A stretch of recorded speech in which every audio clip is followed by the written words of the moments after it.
This is breaking news from the Las Vegas Review-Journal, sponsored by Michael Gaughan's South Point Hotel, Casino, and Spa.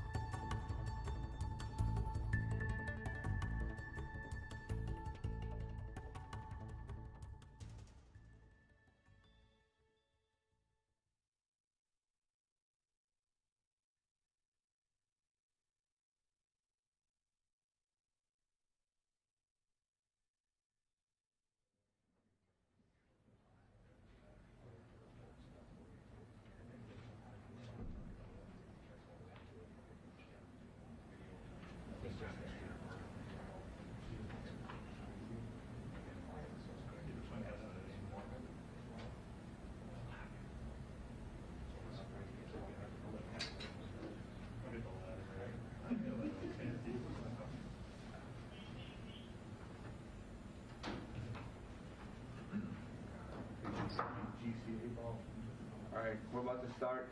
Please silence your phones.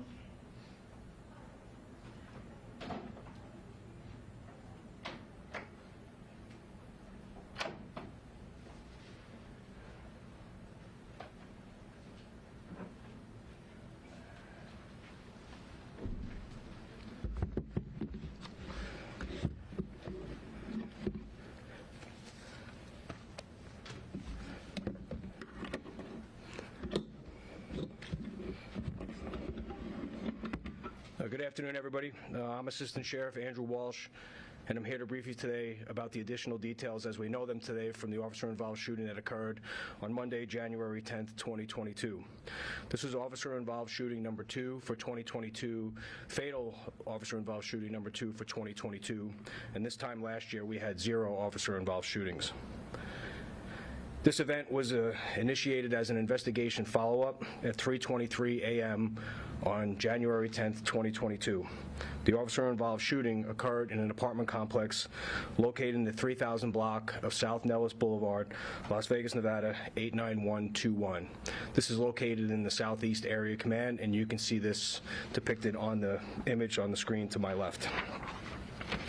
The involved officers involved in this incident are Sergeant Russell Backman. Sergeant Backman is 46 years old, and he has been with the LVMPD since 1999. In this incident, Sergeant Backman was armed with a Colt M4 carbine 5.56 rifle equipped with tactical light and optics. The investigation revealed that Sergeant Backman fired 3 rounds during this incident. The next officer involved is Officer Bryce Clements. Officer Clements is 36 years old, and he has been with the LVMPD since 2009. In this incident, Officer Clements was armed with a Glock 17 9mm handgun equipped with a tactical light, and the investigation revealed that Officer Clements fired 13 rounds during this incident. The next officer involved is Officer James Rothenberg.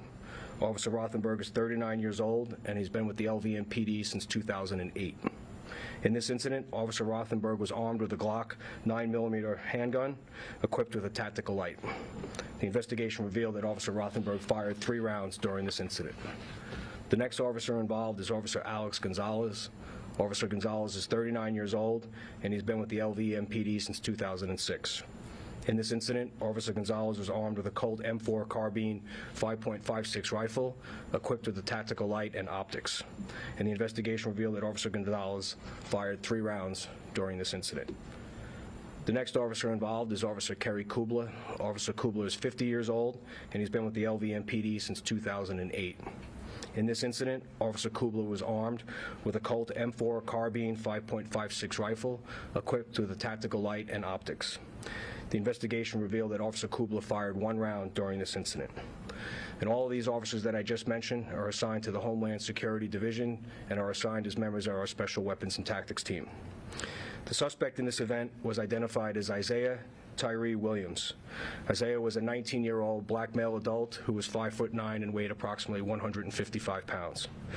He is pictured on the screen to my left, and in this incident, Williams was armed with a Glock Model 22 40 caliber handgun, and the investigation revealed that Williams fired 18 rounds during this event. Williams' charges, had he survived, he would have been charged with 3 counts of attempted murder with the use of a deadly weapon on a first responder, battery with a deadly weapon with substantial bodily harm on a first responder, assault with a deadly weapon on a first responder, and 3 counts of discharging a firearm into an occupied structure. And the details of the officer-involved shooting are as follows. On Monday, January 10th, 2022, members of the Las Vegas Metropolitan Police Department Special Weapons and Tactics Team were assigned to serve a search warrant at an apartment located in the 3000 block of South Nellis Boulevard. The search warrant was part of an investigation follow-up related to a homicide that occurred in our jurisdiction in November of 2021. At approximately 5 a.m., members of our Special Weapons and Tactics Team approached the apartment and announced their presence by yelling out "Police Department search warrant" multiple times. SWAT officers broke out a window to the apartment and used loud diss tracks while announcing "Police search warrant." And as this was occurring, other SWAT officers were used a breaching tool to gain entry through the apartment's front door. After several attempts, SWAT officers were able to force the front door open. As the SWAT officers made entry, they were immediately met with gunfire from a male who was later identified as Isaiah Tyree Williams, who was laying on a couch next to the front door. SWAT officer Kerry Kubler was the first to enter the apartment and was shot multiple times by Williams. Officer Kubler fired 1 round before falling to the ground. SWAT Sergeant Backman and SWAT officers Clements, Rothenberg, and Gonzalez exchanged gunfire with Williams until he was struck and stopped firing his weapon at officers. SWAT officer Kubler was given aid at the scene and was rushed to University Medical Center trauma section, where he has since been receiving treatment for his injuries. SWAT officer Clements sustained an injury to his left arm, and he was also transported to UMC trauma and released a few hours later. Williams was declared deceased on the scene by medical personnel. And during this investigation, detectives determined that Williams was not the suspect in the homicide from November of 2021, and that suspect was not in the apartment during the officer-involved shooting. We're now going to show you some body-worn camera footage from Officer Kubler, and I warn anybody, especially if you're streaming this live, that this video is very graphic. And what you're going to see first, the first part of the video, is the officers announcing their presence, stating that they were there for purposes of serving a search warrant, and then we'll let it go from there. 1120, Police Department search warrant. 1125, Police Department search warrant. Police Department search warrant! Police Department search warrant! It's the 3050 South Felon. Police Department search warrant.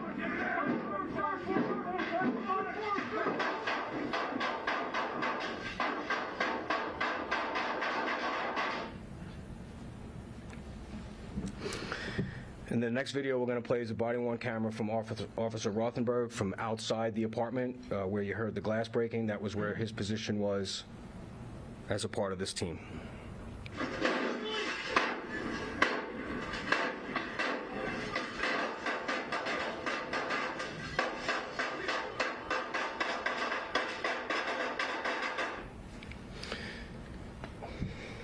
And you can see in this still photo, this was taken from Officer Kubler's camera. This is after he was shot, fell to the floor, and you can see the suspect laying on the couch, the muzzle flash from his weapon, and then you can see the SWAT officers on the entry team being fired upon by the suspect as he's on the couch. The next photo, this is Officer Kubler's vest. One of the rounds that he was struck with struck the left side of his vest, which would have been covering his part of his torso, and then there's the bullet actually lodged inside the vest. This is Officer Kubler's holster or thigh rig, and you can see the damage from the bullet is circled there, but you can see where the crack in the holster over by where the barrel of his firearm would be, his handgun would be. And then the next photograph, this is Officer Kubler's rifle, the muzzle of his rifle, which was also struck by gunfire. This is the shield that Officer Rothenberg had on the outside window of the apartment, and you can see where the shield was struck by gunfire. So when the suspect was laying on the couch, he not only had the opportunity to fire at the officers on the entry team, but he also fired rounds through the window at the officers that were on the outside. And that concludes this briefing. Yes, sir. Are warrants like this typically served in the early hours of the morning, like 3 a.m.? Yes. One of the challenges is when you have a high-risk warrant like this, you have to take into consideration the danger to the officers, the danger to the community. If you're ever in that area and in that neighborhood, you could see it different times of the day. You have children that live in that apartment complex. You have families that are out trying to enjoy the common space and of that neighborhood. And in the early morning hours, it's much safer for the officers and it's much safer for the community for us to do it at that time because there's less people out. Can you tell us where Officer Kubler exactly was hit and how he's doing now? So Officer Kubler was struck in both of his arms and in one of his legs. And I appreciate you asking that question because he's got a very long road ahead of him. He's still receiving treatment at the hospital for his injuries, and he's in our thoughts and prayers. And it turned out Mr. Williams was not your suspect. Do you still have reason to believe that that suspect was related to that apartment? So you weren't in the wrong address? No, we weren't in the wrong address. We had information. The information that came about was when our homicide section had done a press release related to the murder that occurred in November. We gave that information to the media. You all were gracious enough to put that video out there for us, which led to information coming to the homicide detectives, which put the suspect who committed the murder at that apartment, and that's how we were able to gain the search warrant for that apartment. And that suspect has since been taken into custody. Did Williams ever say that he wasn't the suspect in that murder case? No, Williams did not survive. He did not. No, before you guys approached, did he ever say anything vocally that he wasn't your guy?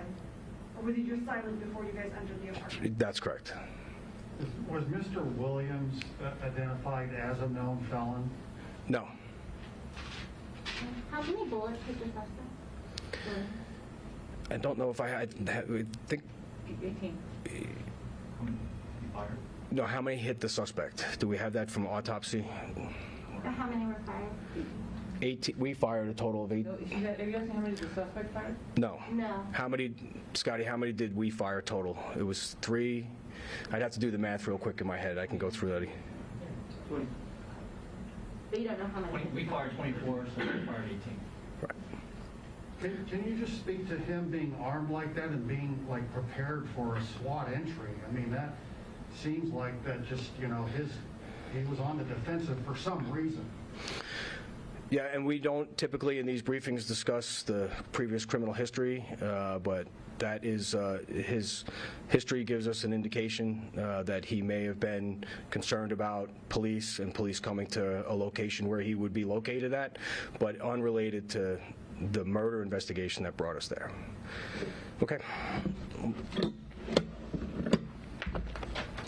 Thank you very much. You've been watching breaking news from the Las Vegas Review-Journal, sponsored by Michael Gaughan's South Point Hotel, Casino, and Spa.